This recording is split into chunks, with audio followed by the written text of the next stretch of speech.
Olá pessoal, bem-vindos ao De Frente com Texto. Estamos de volta para mais uma semana de estudo na Palavra de Deus, em especial o Evangelho de Marcos. Nós temos exposto os Salmos toda quinta-feira ao vivo, você tem acompanhado. Se ainda não, você está convidado para fazer isso. E toda terça-feira nós publicamos aqui no nosso canal o nosso estudo no Evangelho de Marcos. Nós já estamos rumando para o término do Evangelho. Estamos na segunda parte do Evangelho. Estamos no capítulo 11. Hoje, o verso 11 até o 26. Que bom que você continua com a gente. Que bom que você continua crescendo no conhecimento do Senhor por meio do estudo da sua palavra. Vamos juntos, vamos continuar juntos crescendo no conhecimento do Senhor. Se você crê, você vai receber. Se você tiver uma fé enorme, é certo que Deus ouvirá. Se não aconteceu o que você pediu, é porque não orou com fé. Você já ouviu essas frases? Ou já pensou dessa forma? Bem, no texto dessa semana, Jesus ensinou aos seus discípulos que tudo o que pedirmos em oração, crendo, receberemos. O que será que isso significa? Será que ele está dizendo que basta a gente ter fé, profetizar, declarar, determinar e teremos o que queremos? Será que o importante mesmo é ter muita fé e assim a gente ora e aí poderemos ter o que nós desejamos? Uma cura de uma determinada doença, prosperidade financeira, tão sonhada casa própria? Infelizmente, algumas pessoas foram influenciadas pela teologia da confissão positiva. Essa teologia é ainda muito forte nos nossos dias. Esse foi um movimento teológico iniciado nos Estados Unidos depois da Segunda Guerra Mundial, encabeçado por gente como Kennedy Reagan, Kennedy Copeland, Benny Hinn, Morris Cerullo. Esse movimento cresceu muito aqui no Brasil, sendo impulsionado por igrejas neopentecostais a partir da década de 70. Igrejas como a Universal do Reino de Deus, a Renascer em Cristo, a Mundial do Poder de Deus. Esse é o movimento da fé na fé. Para esse pessoal, as palavras têm poder e por meio delas a gente pode criar até mesmo uma realidade. Deus estaria impedido de agir fora das leis universais da fé. Então, não basta apenas você pedir para Deus para que Ele faça alguma coisa. Você tem que determinar, você tem que declarar, profetizar para que aquilo que você deseja aconteça. E é bem curioso que aqui no Brasil, recentemente, a gente viu alguns líderes dessas igrejas indo para os Estados Unidos tomar a vacina da Covid-19, não é? Bem, será que isso que esse pessoal ensina é isso mesmo? Gente, como é importante estudarmos as Escrituras com seriedade para não sermos levados por todo o vento de doutrinas. Nós temos dito aqui em nosso canal, declarado, profetizado, determinado, que é muito importante que estudemos o texto bíblico levando em consideração o contexto literário, sem o qual a nossa interpretação será barbaridades como essa que a gente acabou de ver. O contexto da declaração de Jesus sobre o que pedimos em oração, crendo receberemos, começa na ocasião que ele amaldiçoou a figueira. Por que será que ele fez isso? Será que foi birra de Jesus?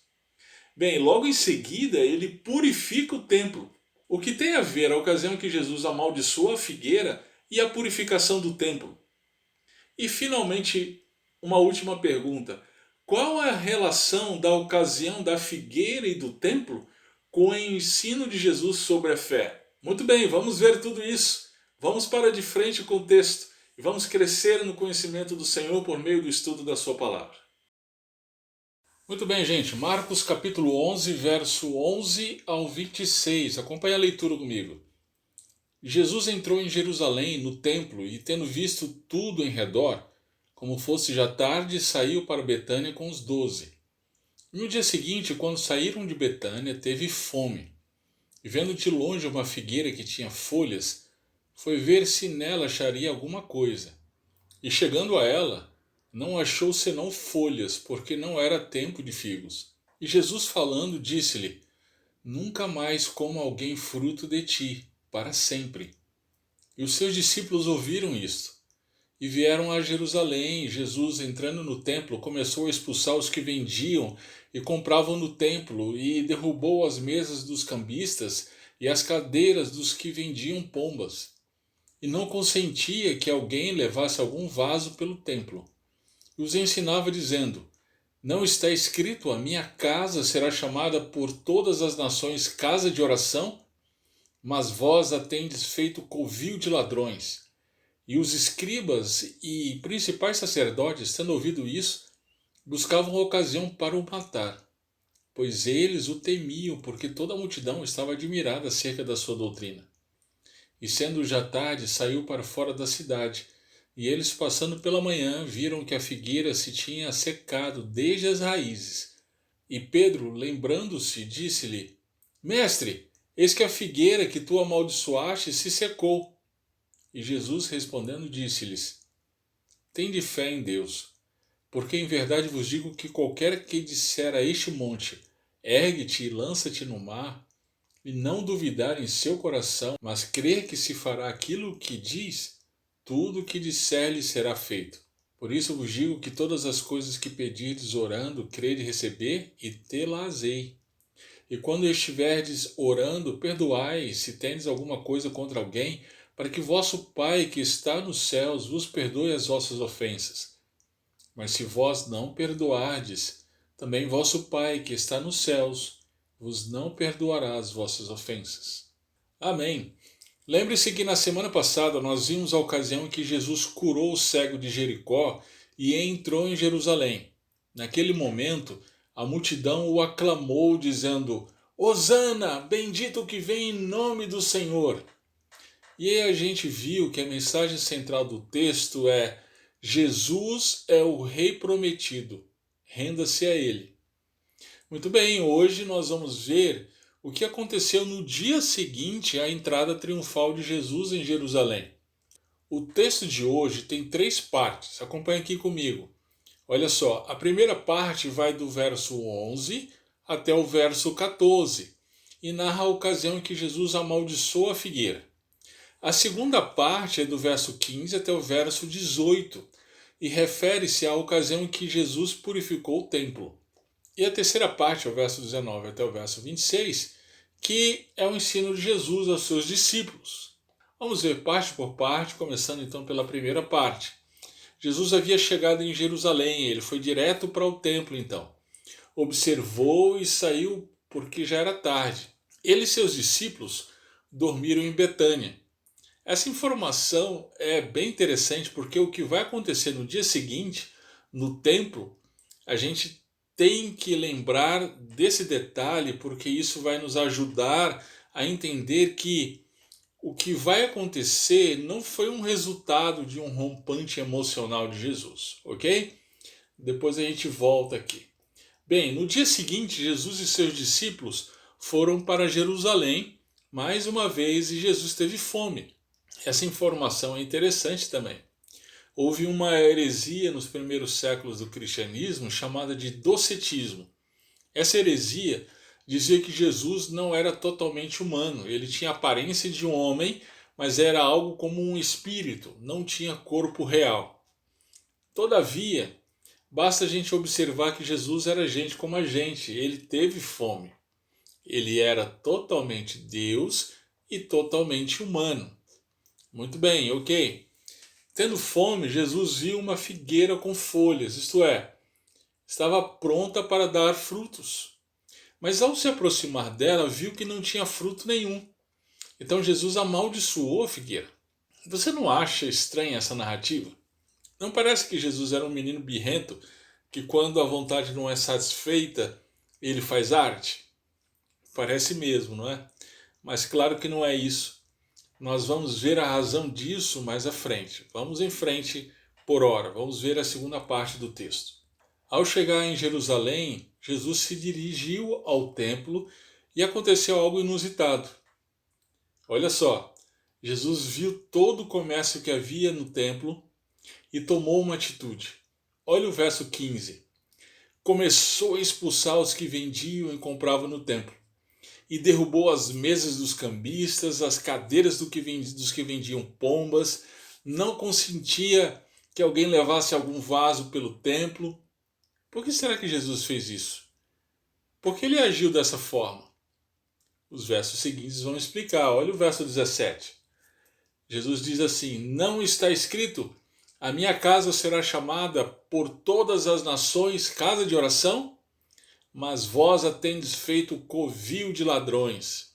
Bem, ao fazer esta denúncia, Jesus menciona o Antigo Testamento. Vamos ver que texto, olha só.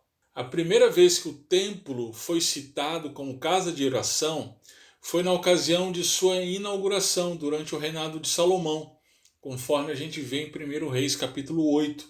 O templo representava a presença de Deus entre o seu povo, e a oração de Salomão pede para que o Senhor ouvisse as orações que fossem feitas a ele naquele lugar.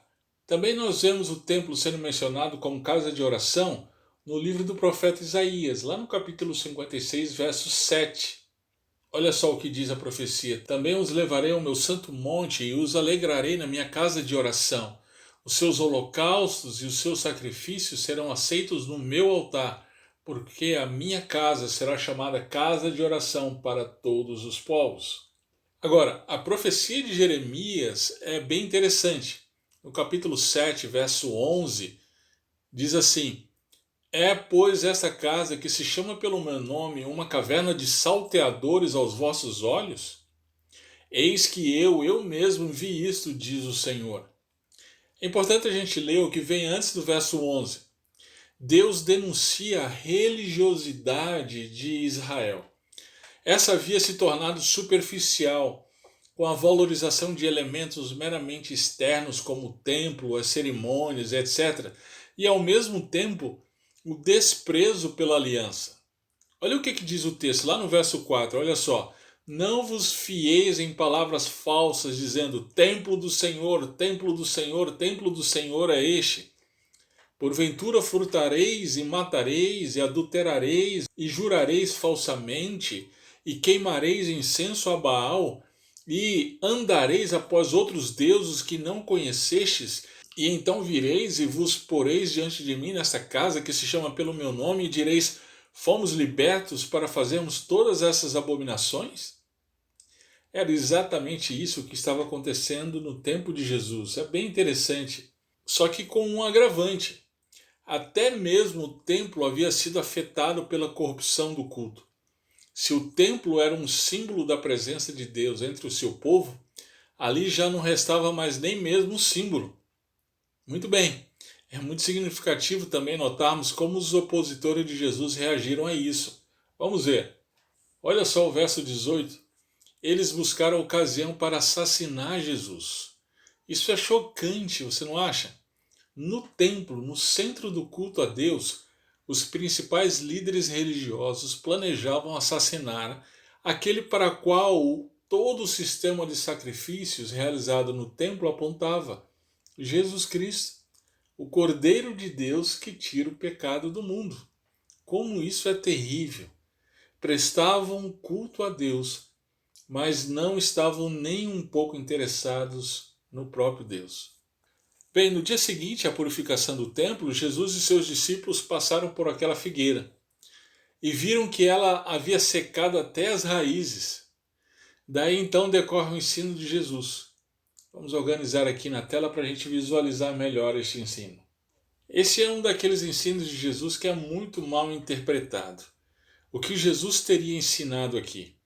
Ele quis dizer que as nossas palavras têm poder, que basta profetizarmos que as coisas acontecem? Gente, como é importante que estudemos o texto dentro do seu contexto literário.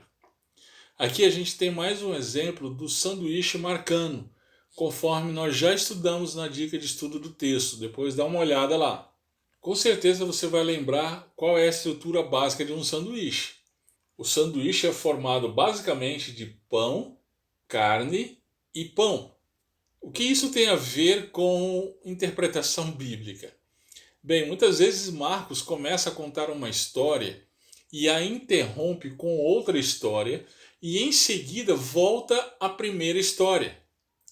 Então, nossa tarefa diante disso é verificar como que a história do meio nos ajuda a interpretar ou a entender o significado da história maior, ok? Então, no nosso texto de hoje, a estrutura básica do sanduíche é essa aí, ó. Marcos 11, verso 11 a 14, Jesus amaldiçoa a figueira. Verso 15 a 18, Jesus purifica o templo. E o verso 19 a 26, a figueira seca e Jesus então ensina sobre a fé. Uma outra maneira da gente visualizar esse sanduíche é dessa forma, com as linhas que você viu lá no início do estudo. Verso 11 ao verso 14, verso 15 até o verso 18 e o verso 19 até o verso 26. Sendo assim, a gente já consegue interagir com aquela questão inicial que já foi levantada sobre o fato de Jesus ter amaldiçoado a figueira por ela não ter dado fruto.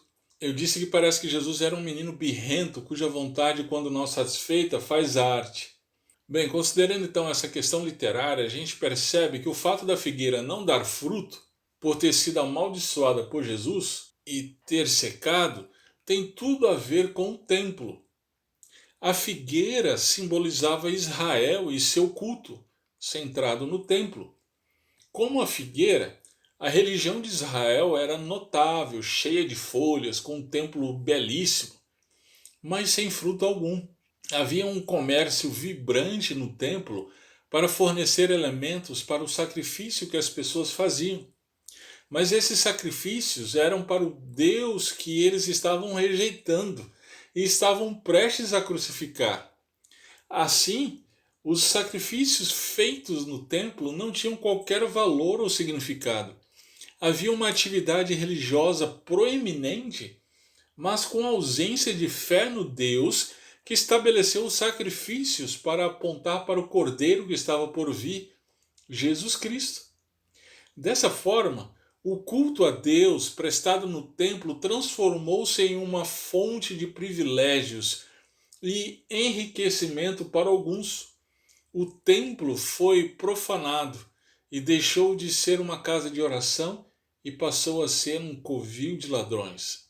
Sendo assim, gente, o ato de Cristo de amaldiçoar a figueira apontava para a sua purificação do templo e esta para o ato de Deus em condenar a religiosidade vazia de Israel. É nesse contexto então que Jesus ensina seus discípulos. Vamos ver o que ele ensina. Olha o verso 22. Ele começa com o imperativo: tende fé em Deus.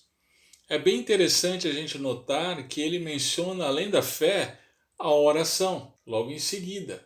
Lembre-se, quais são as duas coisas presentes nas narrativas da figueira e do templo? A ausência da fé da religião de Israel e, por conseguinte, da verdadeira oração a qual o templo, ou seja, a casa de oração, foi destinado. A religiosidade hipócrita, vazia, meramente fundamentada em ritos, ela é estéril, não dá fruto nenhum. Mas a verdadeira fé em Deus, essa fundamentada em Cristo, ela é viva e frutífera. Vejamos o que ela acarreta então. Em primeiro lugar, olha o verso 23.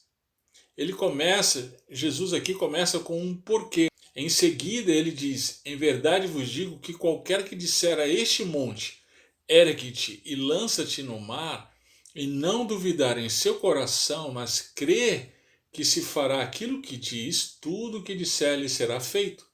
Bem, o monte ao qual Jesus se refere poderia ser o monte do templo ou o monte das oliveiras, e o mar certamente seria o mar morto.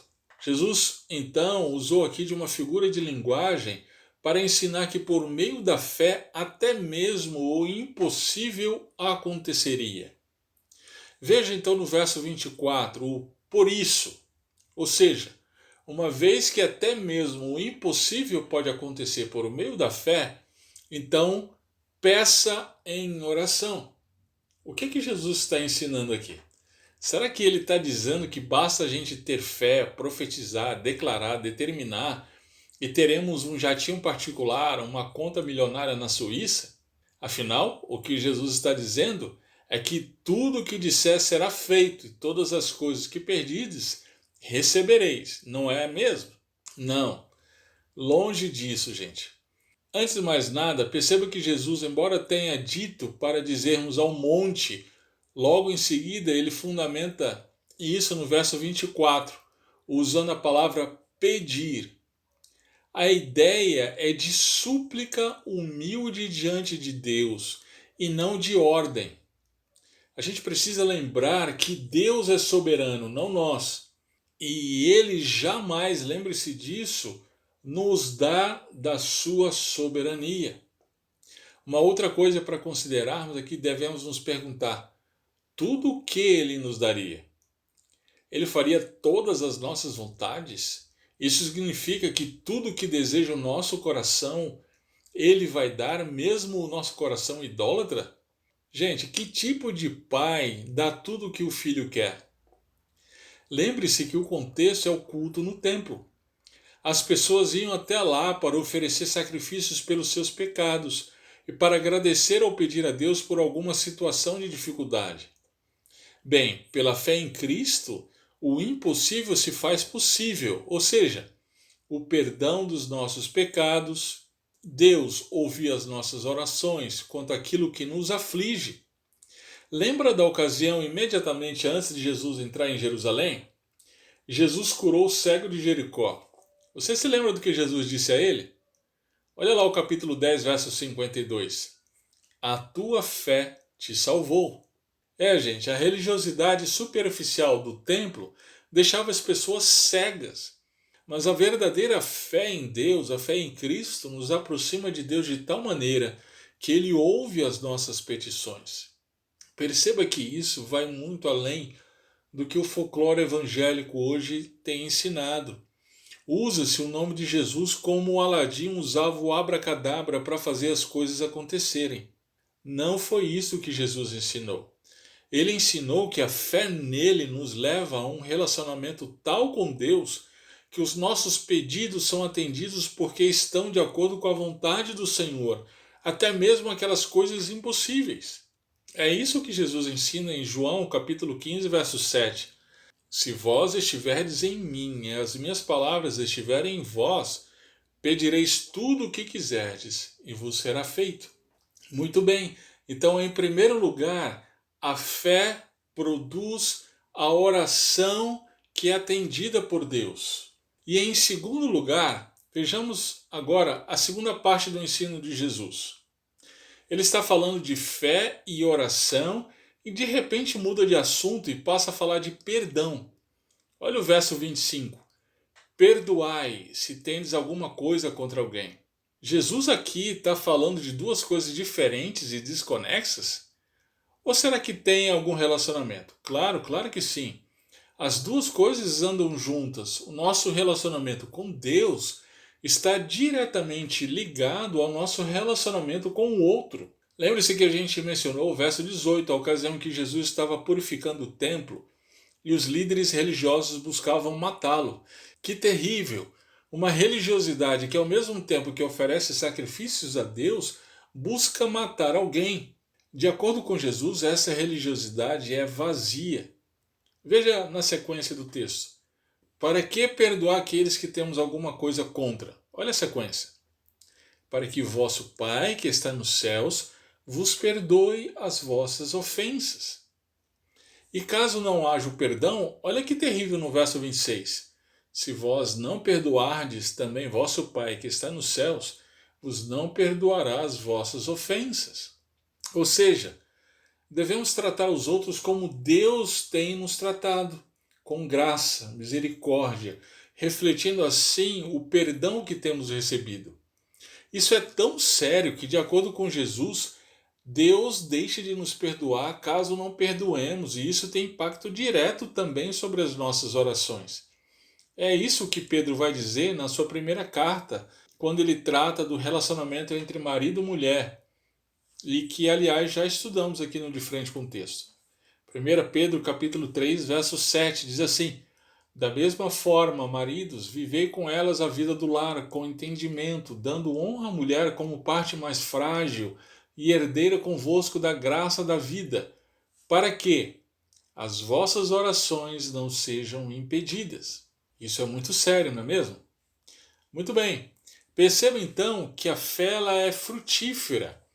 Ela produz um relacionamento tal com Deus que nossas orações são atendidas, e em segundo lugar, os nossos relacionamentos desfrutam da presença do verdadeiro perdão.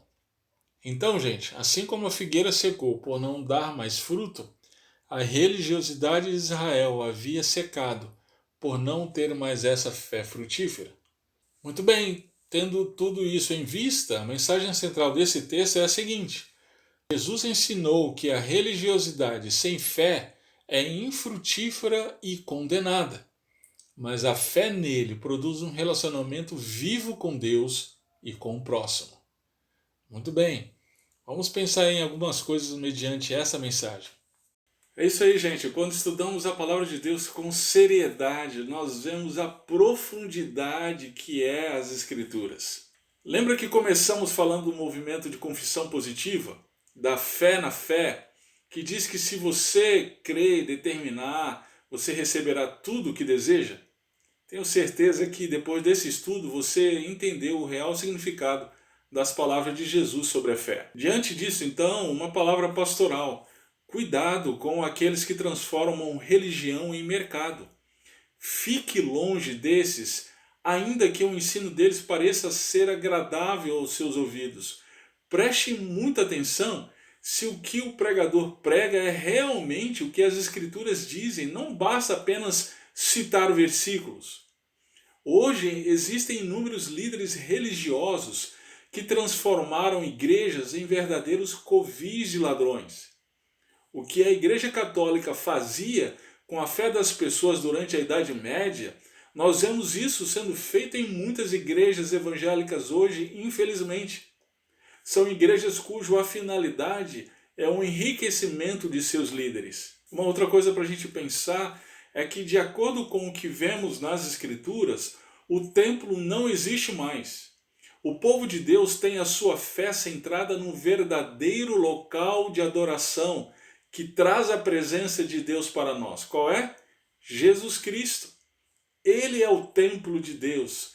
É Ele quem traz a glória de Deus para nós, a sua igreja. Lembre-se do Evangelho de João, capítulo 1, em que o evangelista diz que Deus tabernaculou entre nós. Jesus é o tabernáculo de Deus. E nele nós vemos a glória do unigênito do Pai. Agora, nós sofremos o tempo inteiro a tentação de reconstruir o antigo templo, de reconstruir aquela religiosidade vazia de Israel, centrada em ritos, sacrifícios, que estavam distantes de Deus. Haja vista inúmeras igrejas hoje que colocam réplicas de Arca da Aliança em seus locais de culto, candelabros, tocam chofar. São tentativas de reconstrução do templo. Nós somos o tempo inteiro tentados a viver em cultos, fazendo inúmeras coisas para Deus, sendo que isso está destituído da verdadeira fé que produz frutos. Por fim, diante desse texto, uma pergunta que fica em meu coração e eu gostaria de compartilhar com você, uma vez que nós precisamos avaliar a nossa religiosidade. Essa pergunta é a seguinte: a nossa religiosidade está mais voltada em programas na igreja? Ela está mais voltada em cultos no templo? Mais voltada para fazer sacrifícios para Deus? Se é assim, a nossa religiosidade é meramente humana. Ela está centrada em nós mesmos e usa Deus quando lhe convém. Porém, aqueles que têm a verdadeira fé, uma fé que é fundamentada na pessoa de Cristo e em seu sacrifício por nós, essa verdadeira fé produz uma oração genuína em que nós vemos Deus realizando milagres para a sua glória e não somente de acordo com o que a gente deseja. E também vemos relacionamentos restaurados por meio da prática do perdão. Essa é a verdadeira fé que Jesus ensina em Marcos capítulo 11. Muito bem, nós ficamos por aqui essa semana. Tenho certeza que o estudo da Palavra de Deus tem sido abençoador para você. E se assim tem sido, Compartilha, lembra de compartilhar com seus amigos, com seus parentes. Vamos juntos crescer no conhecimento do Senhor e convidando outras pessoas para estar conosco. Que Deus continue abençoando os seus estudos. Até a próxima semana, se Deus assim permitir.